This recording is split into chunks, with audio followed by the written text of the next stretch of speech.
네, 두 번째 주제는 정책 토론 청구 제도를 두고 대구시와 시민단체가 불편한 관계를 이어가고 있다는 내용인데요. 먼저 제가 역사를 한번 살펴봤습니다. 정책 토론 청구 제도 2008년 김범일 시장이 도입을 했습니다.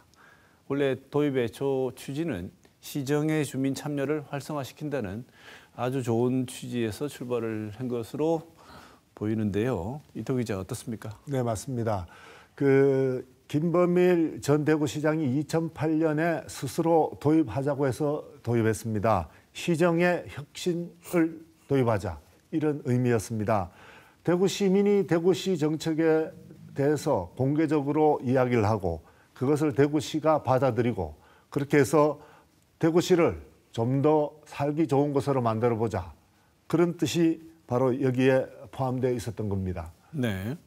지금 이태우 기자의 설명을 들어보면, 그리고 시민단체 주장에 따르면 대구시가 이렇게 좋은 제도를, 취지도 좋고 이 제도를 무력화시켰다고 보는 것 같습니다. 일단 대구시가 이거 어떻게 무력화시켰다고 주장을 하는 건지 이상훈 기자 설명을 좀 해주시죠. 네, 앞서 말씀하셨던 것들처럼 주민들이 직접 이 제도를 이용해서 청구를 해야 하는데 그 청구할 수 있는 조건을 아주 까다롭게 만들었습니다. 지금 대구시의 형편이나 시민단체의 형편으로는 사실상 정책 토론을 할 수 없게 만든 거 아니냐, 이런 의구심이 드는 건데, 조재한 대구문화방송 기자의 지난 4일 보도를 한번 보시겠습니다. 대구시는 지난 3월 정책 토론 조례 개정안을 입법 예고했습니다. 청구 가능 연령을 19세 이상에서 18세 이상으로 낮추고 청구인 수는 300명에서 1,500명으로 늘렸습니다. 청구 대상 제외 이유도 최근 6개월 이내 토론회 개최해서 1년 이내 대시민 토론회, 공청회, 설명회 등으로 대폭 확대했고 사무처리 종료 2년 지난 사항도 신설해 넣었습니다. 정책 토론 청구가 훨씬 줄어들 가능성이 커졌는데 대구시는 시민 참여가 늘 것이라고 설명했습니다. 청년 참여를 확대하고 시민의 대표성을 강화해 시정에 대해 더 많은 시민들의 관심과 참여를 이끌기 위한 것이오니, 의원들은 소통을 강조해온 홍준표 대구시장의 행보와도 맞지 않고 시민 참여가 제한될 것이라는 우려를 합니다. 시장님의 이런 행보하고 조금 이번 조례 개정은 조금 다르다는 느낌을 받습니다. 또 일부 시민들께서는 어떻게 보면 아니 이거 너무 갑자기 올리는 게 우리 되도록 못하게 하려고 하는 거 아닌가? 그러니까 요는 청구인 수를 300명이었던 것을 1,500명으로 올리겠다고 했다가 반발이 일자 1,200명으로 줄였다는 건데요. 이태우 기자, 네. 얼핏 보기에는 또 이렇게 질문하시는 분들도 있을 것 같아요. 1,200명 서명 받는 게 그렇게 힘든가? 그런 것 같은데 어떻습니까? 자, 그 부분이 좀 안타까운 부분입니다. 토론을 하기 위해서는 청구인 성명과 서명, 주소, 주민등록 번호를 적어야 하는데요. 자, 요즘처럼 개인정보를 엄하게 하는 그런 사회에서 이름과 서명은 모르겠으나 주소나 그 주민등록 번호를 받기는 참 어렵습니다. 이렇게 청구인 서명부를 만들면 대구시가 이 주소지별로 보내서 실제로 꼼꼼하게 확인을 합니다. 그래서 무엇인가 조금이라도 잘못되어 있으면 제거를 하는데요. 그래서 실무자들의 이야기를 들으면 적어도 1.5배수의 서명을 받아야 또 토론을 할 수 있다, 이렇게 이야기하는 거죠. 그래서 대구시의 시민단체 형편으로 보면 그 정도까지 서명을 받는 것은 불가능하다, 이런 이야기가 됩니다. 이상훈 기자, 네. 지금 이 좋은 취지에서 만들어진 정책 토론 조례를 대구시는 왜 굳이 바꾸겠다고 하는 겁니까? 홍준표 대구시장이 정책 토론 청구를 마치 좀 시정 혁신의 걸림돌로 보는 게 아닐까, 이렇게 생각이 되는 부분이 있습니다. 지난 3월에 대구시가 당초 마련한 입법 예고안을 보면 그런 흔적들이 확인이 되는데요. 내용 중에는 특정 집단의 주장을 논쟁거리로 만드는 수단으로 이용돼 행정력이 낭비되고 시민의 이익을 해치고 있다라는 내용이 포함되어 있었습니다. 한마디로 행정에 이래라 저래라 하는 게 불편하다라는 이야기 같은데, 은재식 우리복지시민연합 사무처장의 이야기를 들어보도록 하겠습니다. 홍준표 시장의 이 공약이 대구령 강화, 제어어려운 포기, 이런 부분인데 갑자기 재료론에 대한 정책 토론 청구가 이루어졌으니 거기에 대한 어떤 저기 뭐냐 하는 어떤 문제제기가 내부적으로 있었지 않았을까. 그래서 이 시민정책 토론 청구를 완전히 무력화시키는 방안으로 네, 대구시가 왜 조례를 바꾸려고 하는지 짐작할 수 있는 대목이 더 있긴 합니다. 대구시청 고위 공무원이 대구시의회에서 한 말이 있는데 황순조 대구시 기획조정실장의 말도 들어보겠습니다. 하필이면 대구가 제일 먼저 이거를 제정을 하다 보니까 오히려 모범 사례가 돼서 전국에서 정책 토론회가 제일 잘 되는 곳이 대구다. 그걸 뛰어넘어서요. 정책 토론을 조례만 만들어 놓고 안 하는 곳이 전부 다입니다. 정책 토론 청구 제도가 이렇게 활성화된 21건이나 한 곳은 대구밖에 없다. 다른 지자체는 아예 시행이 안 되는 정도로 하는데 그런 부분을 감안을 했을 때 이번에 정상화시키는 것이 맞겠다. 네, 지금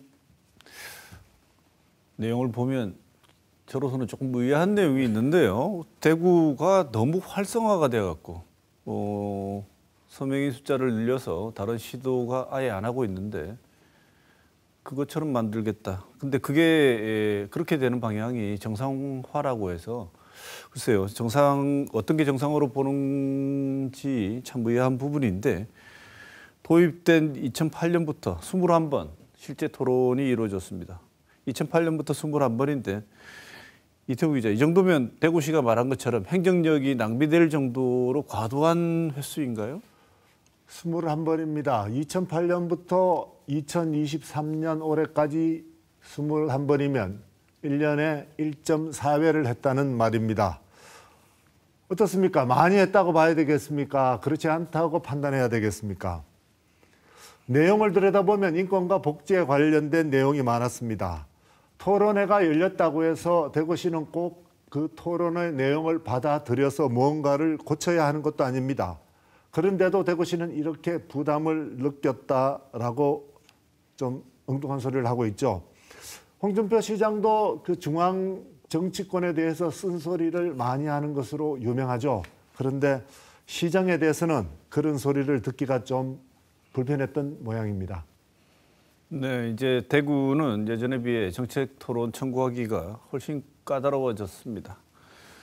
그럼 다른 지자체는 어떤지 한번 살펴볼 필요가 있는 것 같습니다. 이상훈 기자, 다른 지자체는 어떻게 했길래 정상화가 이렇게 되는지요? 토론회 개최 숫자부터 한번 살펴보죠. 네, 제가 이 같은 제도를 운영하고 있는 전국의 9개 광역지자체 정보공개 청구를 해서 좀 현황을 확인을 해봤었는데요. 서울과 제주도를 제외하면은 한 번도 토론회가 개최된 곳이 없었습니다. 서울과 제주도도 1회에 그쳐서 대구시가 상대적으로 모범적으로 제도가 운영되고 있는 것으로 보이긴 하는데요. 다른 지자체에 문의를 해봤습니다. 왜 이렇게 이용을 못하고 있느냐고 물었더니 최소 300명인 청구 인원수도 시민들이 나서서 모집하는 게 쉽지 않아서 이렇게 청구 자체가 잘 없다라는 설명을 들을 수 있었습니다. 반면에 대구는 제도의 도입 단계에서부터 시민사회단체가 개입을 해서 만들다 보니 시민사회단체를 중심으로 해서 제도 활용에 대한 동력이 좀 확보되어 있다 보니 지금의 이런 성과가 나온 게 아닐까 이렇게 추측이 됩니다. 네. 다른 지역의 시민사회단체들이 왜 활용을 안 하는지도 조금 궁금하긴 합니다만 어쨌든 강화된 조례에 따르면 대구시의회를 일단 조례안이 통과를 했지 않습니까? 그래서 시민사회단체는 어쨌든 1,200명의 정책 토론 장벽이 예전에 비해서 훨씬 높은 장벽이 생겼습니다. 그렇다 보니 다양한 토론 하자고 이번 참에 아예 미리 청구를 해둔 것 같은데요. 이거 어떻습니까? 네, 모두 8건을 제출했습니다. 방금 말씀하신 것처럼 이번 아니면 앞으로 토론이 어렵겠다라는 이런 생각이 반영되어서 다양한 주제를 두고서 토론을 하자고 제출했습니다. 내용은 이렇습니다. 위기가구 종합지원계획과 통합 대구시 행복진흥사회서비스원 개선, 지원주택 도입, 금호강 개발계획 점검, 석탄 화력 발전소 점검, 응급 의료 체계, 생활임금제, 장애인 이동권 등입니다. 네, 앞으로는 뭐 지금 이것을 청구해 둔 것 말고 앞으로는 이번에 통과된 조례가 적용될 예정인데요. 어떤 변화가 예상됩니까, 이상훈 기자? 네, 대구시의회는 정책토론 청구에 관한 조례 일부 개정안을 처리를 했습니다. 내용이 약간 수정이 되긴 했는데 큰 변화가 있지는 않았습니다. 1,500명에서 청구 인수를 1,500명에서 1,200명으로 바꿨고 청구 제외 대상 확대하는 조항은 삭제했습니다. 시민단체는 아무래도 시장과 같은 당인 국민의힘의 의원들로 구성되어 있는 대구시의회가 대구시가 제안한 조례안을 그대로 통과시켜 줄 것으로 보고 이태호 기자가 방금 말했듯이 지난 4월 27일에 8건의 정책 토론을 무더기 청구를 했습니다. 5월 19일에는 300명 기준으로 서명을 받아서 접수도 마무리했는데요. 기존 조례에 따르면은 청구 접수 이후에 한 달 내에 개최 여부를 결정을 해야 해서 대구시가 8건을 모두 개최할지 여부도 한번 지켜봐야 하는 숙제고요. 대구시 결정에 따라서 시민단체도 대응을 하지 않을까 생각이 됩니다. 네. 국정을 제대로 살피기 위해서는 국민의 목소리를 들어야 한다고 비판을 많이 합니다. 시정을 제대로 살피기 위해서는 시민의 목소리를 일부러라도 들으려고 노력해야 되지 않겠습니까? 자, 오늘 뉴스 비하인드 여기까지입니다. 두 분 수고하셨습니다. 고맙습니다.